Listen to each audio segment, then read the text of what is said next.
नमस्कार सभी माताओं और बहनों को।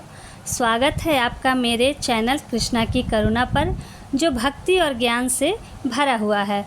तो आप कैसे हैं ये बताने के लिए कमेंट में हर हर महादेव ज़रूर लिखें। तो चलिए वीडियो शुरू करते हैं। आज हम लेकर आए हैं हरितालिका तीज, जो एक ऐसा पवित्र व्रत जो पति की लंबी आयु और वैवाहिक सौभाग्य के लिए रखा जाता है। तो आइए जानते हैं हरितालिका तीज 2025 की तिथि, व्रत, कथा, पूजा विधि और इसके महत्व की पूरी जानकारी। सब कुछ इस वीडियो में आपके साथ शेयर करूंगी। आपको बस इस वीडियो के अंत तक बने रहना है। अगर आप भी इस व्रत को रखने जा रही हैं तो यह वीडियो आपके लिए बेहद खास होने वाला है। तो चलिए वीडियो को आगे शुरू करते हैं। माताएं, बहनें, सबसे पहले वीडियो में जान लेते हैं 2025 में हरितालिका तीज की तिथि और शुभ मुहूर्त के बारे में। माताएं, बहनें, 2025 में हरितालिका तीज का व्रत मंगलवार 26 अगस्त को रखा जाएगा। तृतीया तिथि का आरंभ 25 अगस्त दोपहर 12:34 से शुरू होकर 26 अगस्त दोपहर 1:54 तक रहेगा।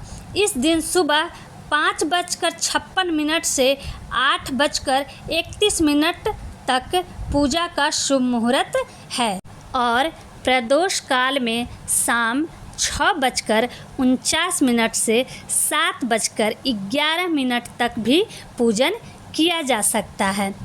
व्रत का पारण अगले दिन 27 अगस्त की सुबह में किया जाएगा। हरतालिका, हरत जोड़ आलिका नाम। हरत का अर्थ अपहरण और आलिका का अर्थ सहेली से मिलकर बना है। कथा के अनुसार कहा जाता है कि पार्वती जी की सहेलियां उनकी इच्छा विरुद्ध विवाह से बचाने के लिए उन्हें वन में ले गईं, जिससे शिव की तपस्या से उनसे विवाह संभव हो सके। तीज का यह व्रत पति की लंबी आयु, वैवाहिक सौहार्द और अखंड सौभाग्य के लिए रखा जाता है। माताएं, बहनें, इस व्रत का अर्थ ही पति की दीर्घायु और वैवाहिक सुख से जुड़ा है। यह व्रत विवाहित महिलाओं के लिए अखंड सौभाग्य और पति की लंबी आयु का आशीर्वाद लाता है। वहीं कुंवारी कन्याएं इस व्रत को अच्छे जीवन साथी की प्राप्ति हेतु करती है। हरितालिका तीज को प्रेम, समर्पण और आस्था का पर्व माना गया है।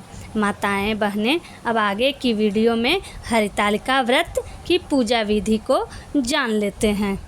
व्रत को प्रारंभ करने से पहले सुबह स्नान करके नए वस्त्र पहने। वस्त्र हरा, लाल या पीला पहनना ज़्यादा शुभ माना जाता है। स्नान के बाद हाथ में जल लेकर व्रत का संकल्प ले। संकल्प में आप बोले, मैं अखंड सौभाग्य, पति की दीर्घायु और सुख समृद्धि हेतु हरितालिका तीज का आज व्रत करूंगी या रखूंगी।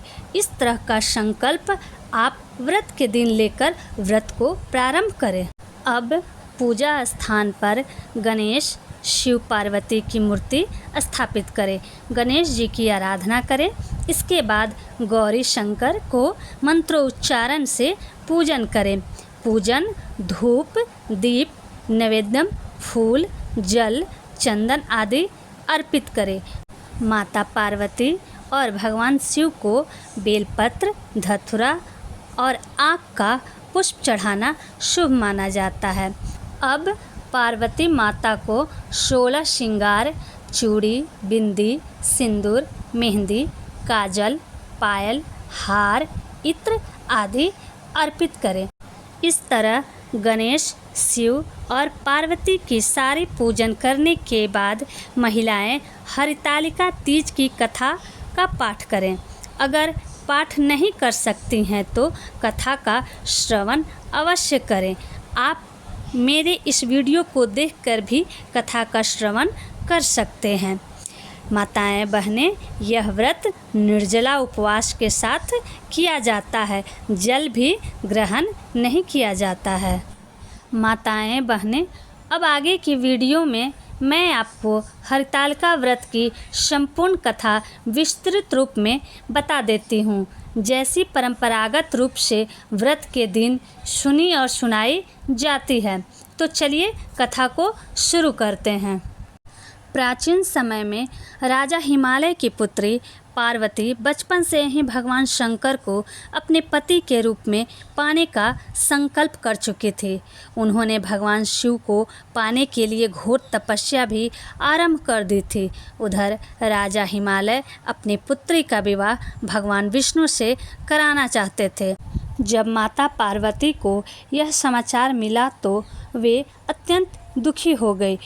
वे अपने संकल्प से विचलित नहीं हुईं, लेकिन उन्हें यह भय सताने लगा कि कहीं उनका विवाह भगवान विष्णु से न कर दिया जाए। यह देख उनकी सहेलियों ने उन्हें समझाया और कहा, हे सखी, आप तो आरंभ से ही भगवान शंकर को पाने का निश्चय कर चुकी हैं, फिर क्यों अपने मन की इच्छा का त्याग कर रही हैं?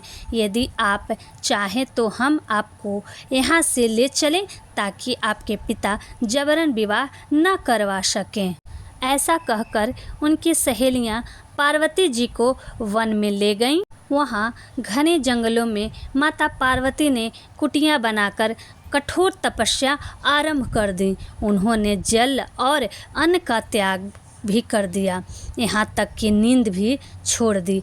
केवल भगवान शंकर के ध्यान में लीन होकर वे निर्जला उपवास और ध्यान करती रहीं। उनकी इस कठोर तपस्या से समस्त लोग विचलित हो उठे।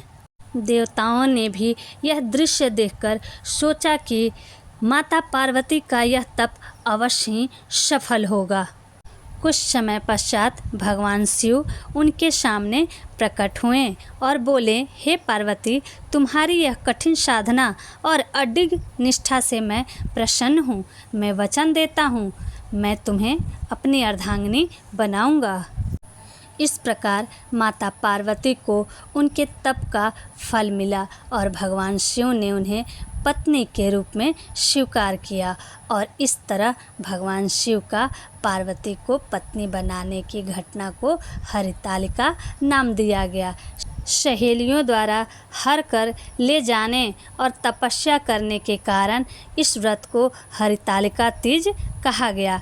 माताएं एवं बहनें, इस व्रत की कथा सुनने और पालन करने से विवाहित स्त्रियों को अखंड सौभाग्य प्राप्त होता है, पति की दीर्घायु और दाम्पत्य सुख मिलता है। अविवाहित कन्याओं को मनचाहा वर और सुखी वैवाहिक जीवन प्राप्त होता है। माताएं एवं बहनें, हरितालिका तीज एक ऐसा पर्व है जो समर्पण, प्रेम और शक्ति का प्रतीक है। यदि आपको यह वीडियो पसंद आया हो तो इस वीडियो को लाइक करें, इस वीडियो को सभी माताओं बहनों के संग शेयर करें और हाँ, मेरे इस भक्ति और ज्ञान से भरपूर चैनल कृष्णा की करुणा को सब्सक्राइब करें। बेल आइकन को दबाना ना भूलें ताकि मेरी अगली वीडियो के नोटिफिकेशन सबसे पहले आप तक पहुँचे। तब तक दीजिए अनुमति। हर हर महादेव।